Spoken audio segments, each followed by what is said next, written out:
Bonjour à tous, donc on va voir dans ce cours-là comment préparer votre présentation.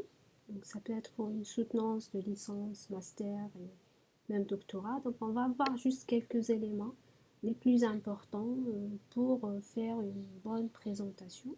Alors il y aura deux parties. La première partie qui ce sera dans cette vidéo dans laquelle on va parler de comment préparer le support, c'est-à-dire les diapositives.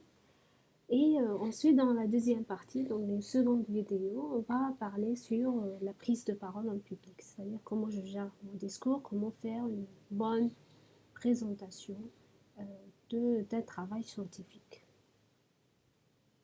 Alors, dans cette partie, on va voir comment bien structurer la présentation, euh, qu'est-ce que votre présentation de projet de soutenance de licence ou master doit contenir. Donc on va parler déjà sur le contenu, le support, parce que c'est la partie aussi la plus importante. C'est l'outil avec lequel vous êtes en train de gérer votre présentation. Et dans la vidéo prochaine, donc là qu'on va parler plus en détail sur la prise de parole en public. Alors, la structure de la présentation, déjà, on va parler sur le contenu. Donc, on est en train de présenter notre travail. Donc, ce support, les diapositives, ça permet euh, à quelqu'un qui n'est pas en train de vous écouter pendant toute cette durée de présentation, d'avoir au moins une idée sur quoi vous êtes en train de parler. Donc, dans chaque élément de chaque diapositive, il faut passer un message qui est clair avec très peu de texte. Donc, il ne faut surtout pas faire des paragraphes. Euh, Quand on utilise un outil comme PowerPoint, donc c'est des points, c'est des points, et non pas des paragraphes. Alors, il faut expliquer clairement l'objectif euh, à travers quelques points qui vont décrire votre concept, votre méthode, l'idée que vous êtes en train euh, de passer, c'est-à-dire d'expliquer. Alors, généralement, on utilise uniquement des points, c'est-à-dire sous forme de sujet, verbe, complément. Et puis, c'est au niveau de discours qu'on va enrichir plus ces phrases en expliquant ce qu'on souhaite dire. Donc ça, c'était juste un support. Donc les diapos, c'est juste un support pour vous rappeler de ce qu'il faut dire dans chaque diapo et surtout pas mettre tout ce que vous voulez dire dans les diapositives, puisque le but, c'est pas de lire ce que vous êtes en train d'écrire. Alors ça, c'est valable pour les diapos qui sont faits pour une présentation orale. Il faut faire la distinction avec des diapos qui sont partagés en ligne, qui sont plus des supports de cours. Donc, parce que là, l'objectif, c'est plus de donner le plus d'informations pour l'étudiant euh, qui n'a pas assisté le cours, qu'il arrive à suivre quand même et comprendre le cours. Mais par contre, dans une présentation à l'oral, on essaye de donner uniquement des points.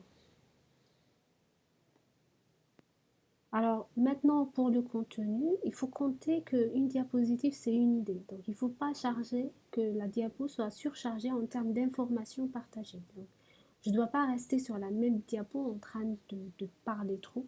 Donc il faut qu'il y aura juste une seule idée par diapo. Alors, généralement, on se limite à 4-5 points pour détailler cette idée. Alors, si on suit les Anglais, eux qui sont un petit peu carrés dans leur présentation, donc ils vont utiliser la règle 6x6, c'est-à-dire pas plus que 6 lignes de texte avec 6 mots par ligne. Et là, on n'est pas obligé de suivre cette règle. L'essentiel que les diapositives ne soient pas trop chargées. Maintenant, en termes de format de présentation, il faut vérifier la grammaire et l'orthographe. Il faut aussi vérifier le nombre de diapositives euh, qui doit correspondre au temps donné ou alloué pour la présentation. Alors, comment je peux calculer le nombre de diapos euh, en fonction de mon temps?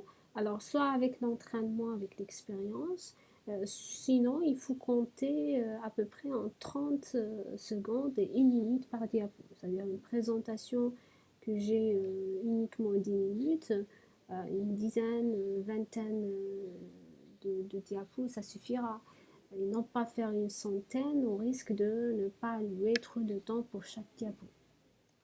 Alors, une autre règle très importante, c'est de numéroter les diapos. Alors, pourquoi? Surtout pour une soutenance, pour que si jamais votre examinateur ou le jury veut poser une question, bah, il est en train de noter pendant la soutenance quels sont les diapos là où il y a un problème, là où il faut revenir pour poser la question. Bah, s'il n'y a pas de numéro, c'est la première remarque qu'il va vous faire, c'est-à-dire j'arrive pas à savoir là où vous avez parlé sur telle chose. Donc ça va perturber complètement votre section de questions-réponses, ça va vous déstabiliser. Donc c'est pour ça il faut mieux dès le départ mettre les numéros de diapo.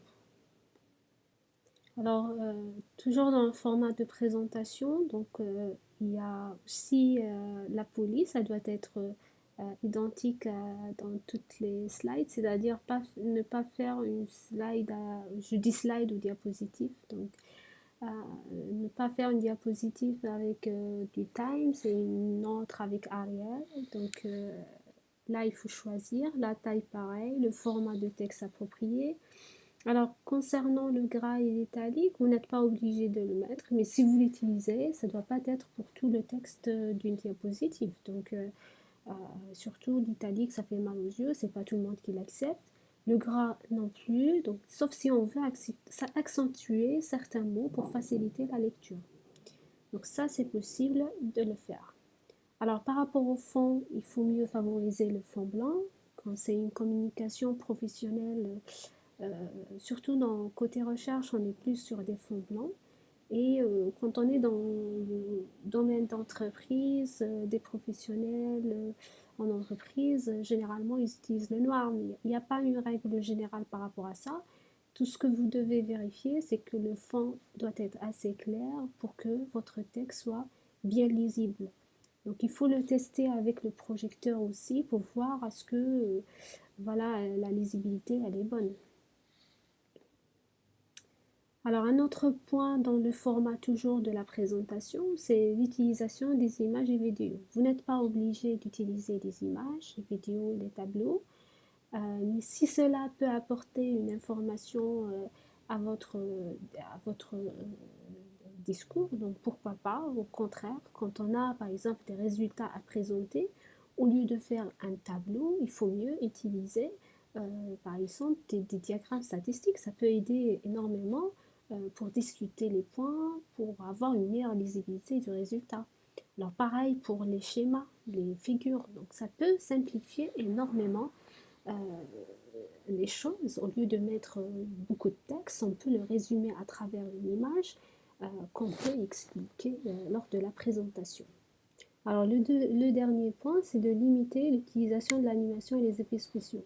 Bon, on peut faire certaines animations, mais il ne faut pas faire trop parce que sinon vous allez déstabiliser euh, votre public, c'est-à-dire ils vont regarder juste l'effet spécial qui va venir par la suite, l'animation, et ça va perturber en fait et déstabiliser et même réduire la concentration des personnes qui sont en train de vous écouter. C'est-à-dire au lieu de se concentrer sur le fond, ils vont regarder juste ces animations-là.